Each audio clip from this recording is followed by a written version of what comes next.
from right outside San Diego, California. As of today, I have walked 2,605 miles. I'm continuing on to Washington, D.C. In order to do this, my wife and I sold our house, pretty much everything we owned, our cars, and we bought a 23-year-old camper you see over there. She drives that along. She's my support vehicle.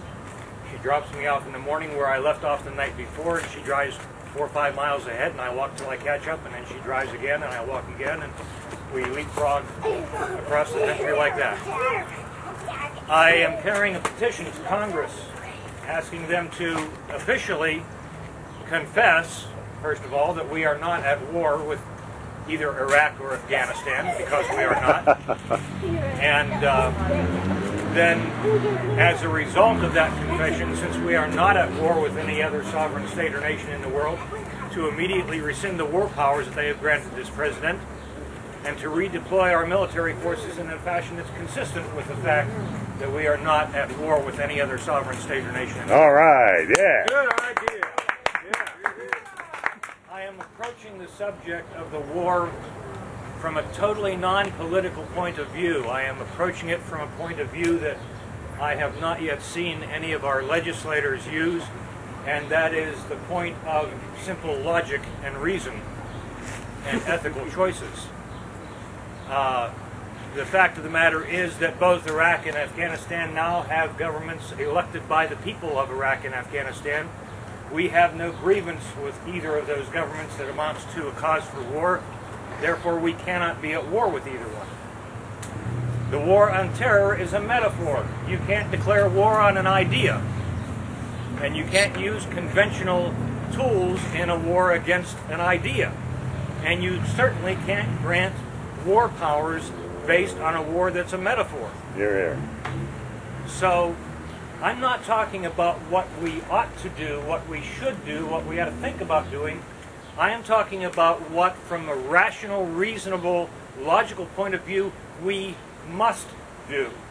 We cannot continue to conduct wartime operations on the sovereign soil of a nation with which we are not at war. Right. It's that simple. Right. And what I'm saying is, when you realize that you are doing something wrong, as I'm finding out most of the American public has now realized, the first thing you do is stop it. You don't come up with excuses to keep doing it. You don't worry about what kind of chaos is going to ensue if we leave. You don't talk about benchmarks. You don't talk about timetables. This is the talk of an addict who's been asked to get off the drugs. Amen. What you do is say, son of a gun, we're doing something wrong. We need to stop. And then you deal with the consequences. Right. Right on. And that's what I'm about. I have a website, WTETW.com. It stands for Walk to End the Wars. I keep a daily journal on there of my experiences as I go across the country. There's my route on there. You can read all my rantings and ravings and so forth. But like I say, it's not a political statement I'm trying to make. I think we all, conservative, liberal, Republican, Democrat, we all have an idea in our heads and in our hearts of what America is. We have this bright promise that we love, that is our country. And I am asking people simply to stop and think and look around them and see, does what we're doing match that image of the grand country that you have in your heart? And if it doesn't, what are you going to do about it? We need to reclaim our country. And I'm trying to get people to stop and think about the consequences of our actions and what kind of world we're building for our children and grandchildren. I will not accept what's happening to my country.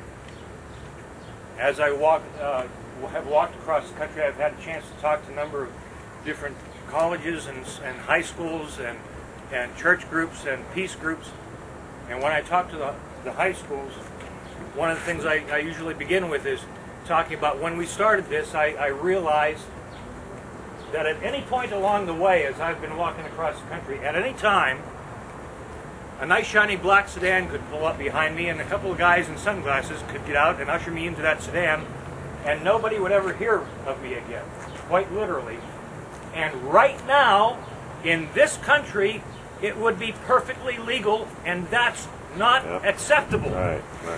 That's not my country. And I am going to take it back. We have forgotten that the people in charge of this country are you and I. Right. When I started November 4th, right before the midterm elections, I told people then, don't count on your legislators to stop this war. When it ends, it will be the people of the country who end it. Right, yeah. It's us, people. You and I. Don't depend on anyone else. When it stops, it'll be you and I. Thank you again all for coming. I've talked too long already, and I'll let Mario tell you about what he's trying to do. One moment. Yeah. Before Mario, would you like to introduce your lovely wife Absolutely. and chauffeur, Jonna? Yes, this is Jonna And Odell, would you say my a few wife. words, Jonna? Hi. These are our two vicious guard dogs down here, Finn and Spoof, and they come along with us. Finn and Spoof, yeah. They provide a lot of dog fur. A lot.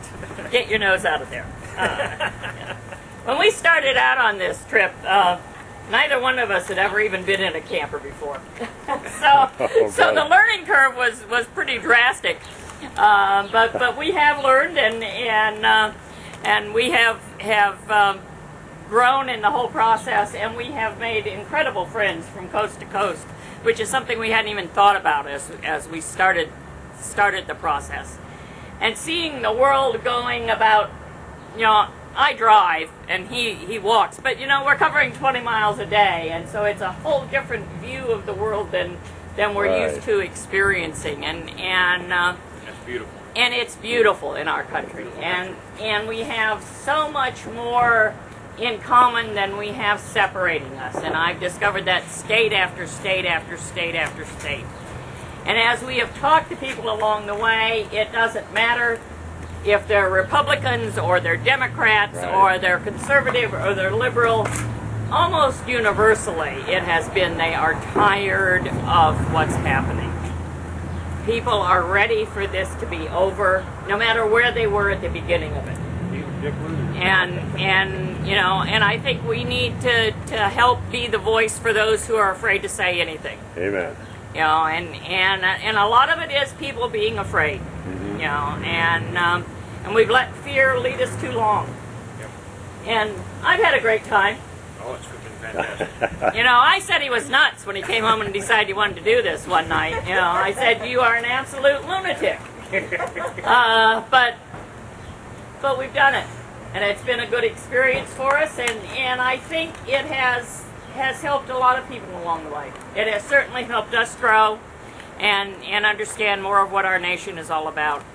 I have cards that have our website on it. I also have the petition if you're interested in signing. So I'll just kind of set these down over here and hope you grab one and sign the petition. And it's just a real pleasure to be here. Thank you, John. Let me just say to close it out, I am doing this because I truly do believe that one person can make a difference. Now, I might not be that one person, but I won't know until I do what I can do. And by walking across the country, I'm hoping that other people will see me and say, well, if that old geezer can walk clear across the country, maybe I can do something. And maybe they're the one who will be somebody who can make a difference. And that's simply what I'm trying to do, is get people to get off their butts, to speak out, to act up, to take our country back. Thank you. You're here. I'd like to introduce. I've got a feeling I've been here before, in a desert, in a dirty little war. Young men can die so fast, my God, let's not repeat the past. I got a feeling I've been here before. Saigon, Fallujah, Cam Bay, Baghdad, Kirkuk, Pleiku, away. What difference does our name make if we make the same mistake? I got a feeling I've been here before. Congress, can you hear the uproar? Bad guys coming through every door. Down dominoes will fall again. Marines will